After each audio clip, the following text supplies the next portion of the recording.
Hello, and welcome back to another edition of Carrie's Gardening Channel.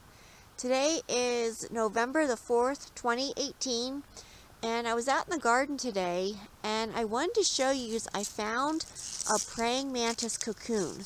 Now, I don't want to disturb this, I want to just leave it alone, but I just want to show you what these look like here. See if I can get around to the other side to show you anything here.